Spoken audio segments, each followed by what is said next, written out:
when when we go through something stressful at any time in our life, right, we have these very adaptive responses, such as the fight, meaning I want to move towards the thing, the flight, I want to move away from it, or the freeze, meaning I'm going to numb and not feel it necessarily, which is, it's actually incredibly helpful because it's kept us alive and it's kept us safe. But Right. what is adaptive in one point in time can quickly become maladaptive if it has never been completed.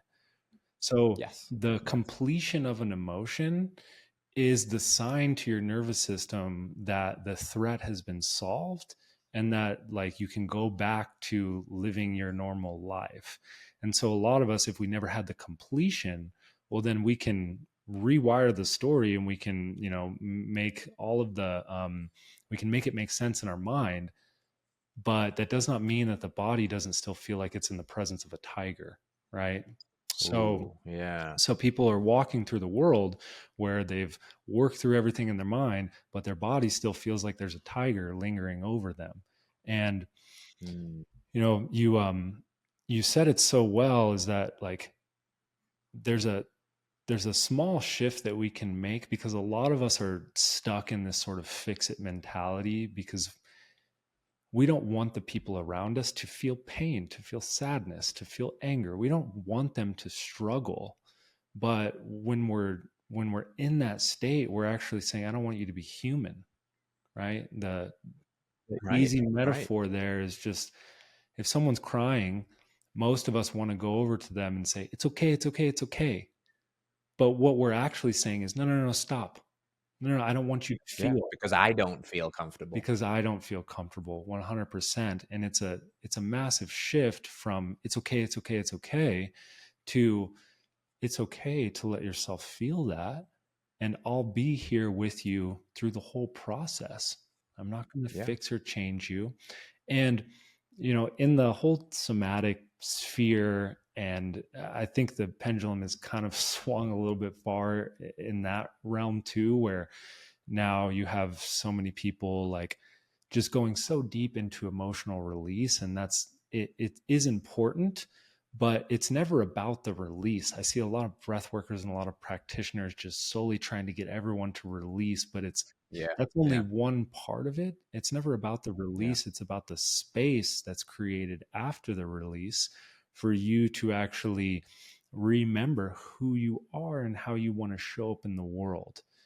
And I think that healthy parenting is, and I will be tested on this, I'm sure, at some point in time, but this is my hypothesis, is that we're trying to show these humans a healthy way of expression, because we can't just have Mhm. our children crying and yelling at the grocery store, and like we want to show them how to process their emotions in a healthy way.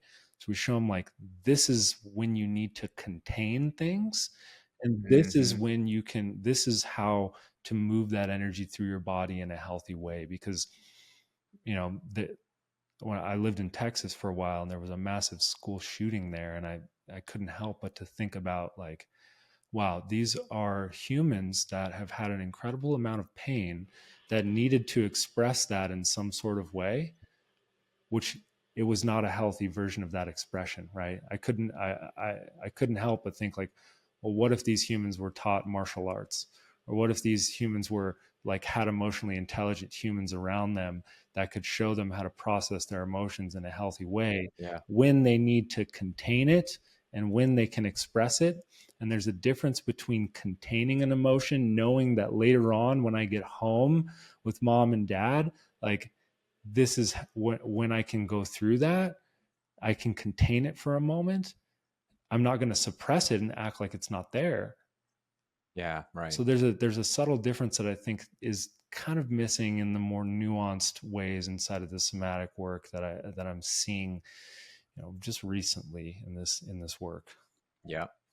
That totally checks out. And I think your hypothesis around how you instill that in a child is spot on. And I think it's very aspirational, Yeah. and it's not easy No. because children are one of those things that don't come with a guidebook. And, Mhm. whatever, when the meltdown finds you in a busy Whole Foods at 3 o'clock in the afternoon and everybody's looking at you, now we're going to see how regulated you Yeah. are, Yeah. not just the kid, because a lot of the time, again, it's a lot about me. Yeah. It's oh my, these people are looking at me, so hey kid, you got to shut up. And it's like, how can I be regulated? How can I teach? Yeah. And how can I not just teach, but how can I practice what I preach? How can I show this? Because kids will listen to some of what you say, no doubt, but they're certainly watching a lot of what you do. Yeah. And it's this disembodied, hey, I'm going to teach you all of these lessons that I don't live myself, that have kids' spidey senses tingling a little bit, that Mm. intuitive nudge, because they're so clean and so pure when they Yeah. come in, before life starts to take dumps on them and things happen, that they see right through it,